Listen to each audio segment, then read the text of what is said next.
Hai semua, saya Cikgu Tang. Dalam video ini, Cikgu akan menerangkan lompang inflasi dan cara pengiraan. Apakah yang dimaksudkan sebagai lompang inflasi? Lompang inflasi merupakan lebihan perbelanjaan agregat yang berlaku pada tingkat guna tenaga penuh. Lompang inflasi berlaku apabila perbelanjaan agregat sebenar AE0 lebih tinggi daripada perbelanjaan agregat potensi AEF. Rumus lompang inflasi ialah lompang inflasi sama dengan jurang KNK bahagi pengganda dengan jurang KNK sama dengan YF tolak YE. Pengganda sama dengan 1 bahagi 1 tolak MPC atau 1 bahagi MPS. Alat dasar fiskal yang digunakan ialah A. Menurunkan perbelanjaan kerajaan G. Rumusnya iaitu lompang inflasi sama dengan jurang KNK bahagi pengganda dengan jurang KNK sama dengan YF tolak YE dan pengganda ialah 1 bahagi 1 tolak MPC. B. Meningkatkan cukai T iaitu yang pertama, turunkan T sebesar MPC darab dengan perubahan T. Rumus untuk mengira peningkatan T ialah formula yang pertama, lompang inflasi sama dengan negatif MPC darab dengan perubahan T, di mana sebenarnya lompang inflasi ini ialah merupakan perubahan C yang telah pun kita pelajari, di mana T mempengaruhi C.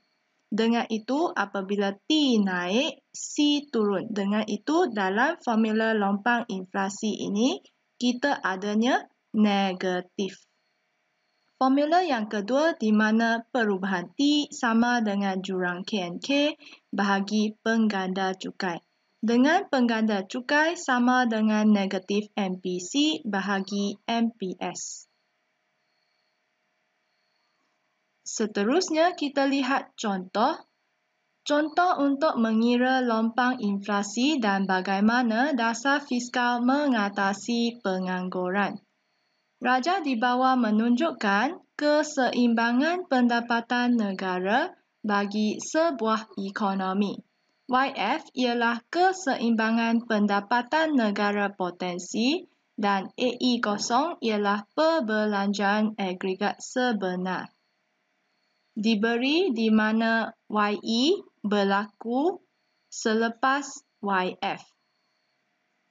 Ini menunjukkan bahawa lompang inflasi telah pun berlaku.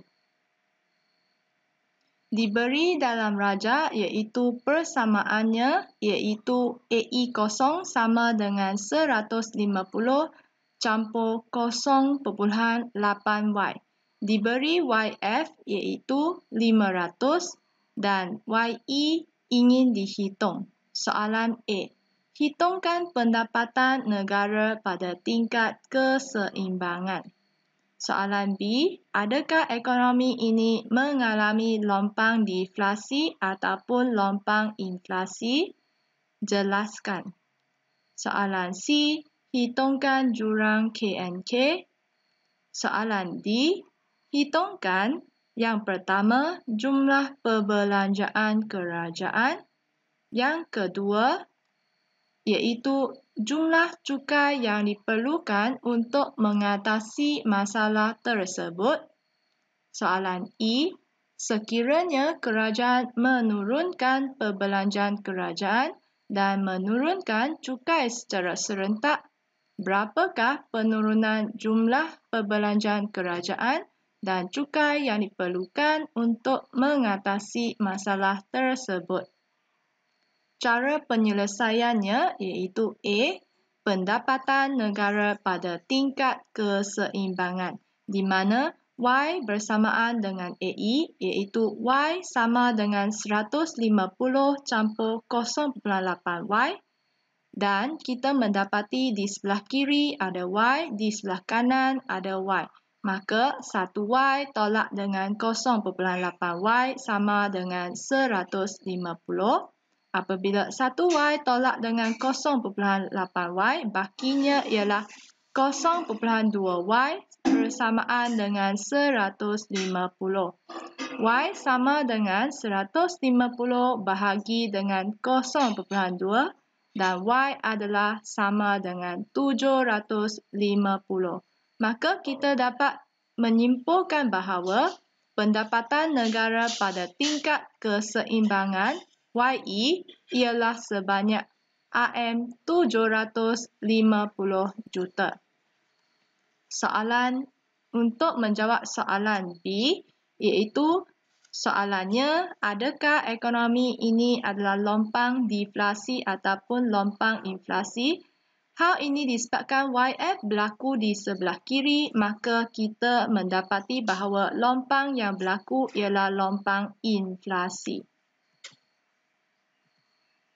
Baik, untuk menjawab soalan B ini, ekonomi ini mengalami lompang inflasi kerana pendapatan negara sebenar Y0 melebihi pendapatan negara potensi YF. C. Jurang KNK. Jurang KNK sama dengan YF tolak YE, iaitu RM500 juta tolak dengan RM750 juta. Maka jurang KNK sama dengan RM250 juta. Untuk menjawab soalan D, iaitu yang pertama, kita menurunkan perbelanjaan kerajaan sebanyak lompang inflasi, di mana lompang inflasi sama dengan YF tolak YE bahagi pengganda dengan pengganda sama dengan 1 bahagi 1 tolak MPC, iaitu 1 bahagi 1 tolak 0.8 pengganda bersamaan dengan 5. Seterusnya, kita menggantikan pengganda dalam rumus lompang inflasi, iaitu lompang inflasi sama dengan YF tolak YE dan kita gantikan pengganda sebagai 5, iaitu 500 tolak dengan 750 bahagi 5, maka negatif 250 bahagi 5, maka kita mendapati bahawa lompang inflasi bersamaan dengan RM negatif 50 juta. Dan kita boleh menyimpulkan bahawa perbelanjaan kerajaan perlu turun sebanyak RM50 juta. Yang kedua, naikkan cukai sebanyak lompang inflasi sama dengan negatif MPC darab dengan perubahan T. Seperti mana yang cikgu jelaskan sebentar tadi, di mana lompang inflasi sebenarnya merupakan perubahan C. Ataupun kita menggunakan cara alternatif yang kedua dengan menggunakan rumus YF tolak YE bahagi pengganda cukai. Baik, kita lihat yang pertama, lompang inflasi sama dengan negatif MPC darab dengan perubahan T, maka lompang inflasi ialah sebanyak negatif RM50 juta yang dihitung dekat D1. Kita masukkan dalam rumus ini, negatif RM50 juta sama dengan negatif 0.8 darab dengan perubahan T, di mana perubahan T sama dengan negatif 50 bahagikan dengan negatif 0.8. Maka kita mendapati bahawa perubahan T adalah bersamaan dengan RM62.5 juta. Maka kita dapat simpulkan bahawa cukai perlu dinaikkan sebanyak RM62.5 juta supaya C turun sebanyak lompang inflasi iaitu negatif 0.8 darab dengan RM62.5 juta bersamaan dengan negatif RM50 juta. Atau kita menggunakan rumus yang kedua, perubahan T sama dengan YF tolak YE bahagi pengganda cukai, di mana pengganda cukai sama dengan negatif MPC bahagi MPS iaitu bersamaan dengan negatif 0.8 bahagi 0.2, maka pengganda cukai ialah negatif 4. Seterusnya, kita menggantikan pengganda cukai dalam rumus perubahan T. Perubahan T sama dengan YF tolak YE bahagi pengganda cukai. Maka perubahan T sama dengan negatif 250 bahagi dengan negatif 4.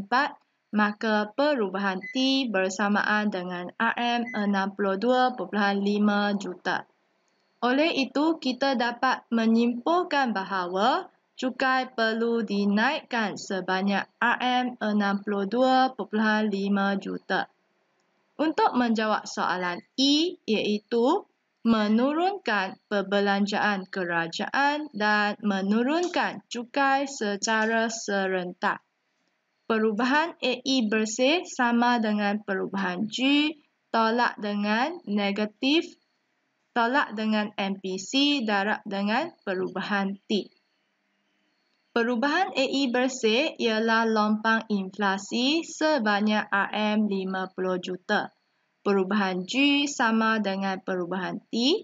Oleh itu, perubahan AE bersih sama dengan perubahan G tolak dengan MPC darab dengan perubahan T, di mana lompang inflasi sama dengan perubahan G tolak dengan MPC darab dengan perubahan G, maka lompang inflasi ialah negatif RM50 juta sama dengan perubahan G tolak dengan 0.8 bracket perubahan G, maka negatif RM50 juta sama dengan perubahan G bracket 1 tolak 0.8.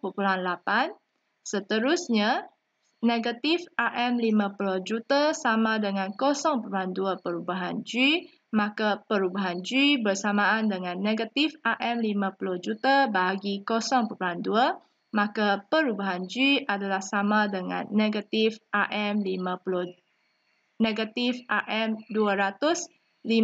juta. Oleh itu, kita dapat menyimpulkan bahawa menurunkan G sebanyak RM250 juta dan menurunkan T sebanyak RM250 juta menyebabkan lompang inflasi sebanyak RM50 juta dapat ditutup. Buktinya iaitu perubahan AE bersih sama dengan perubahan G tolak dengan MPC darab dengan perubahan T.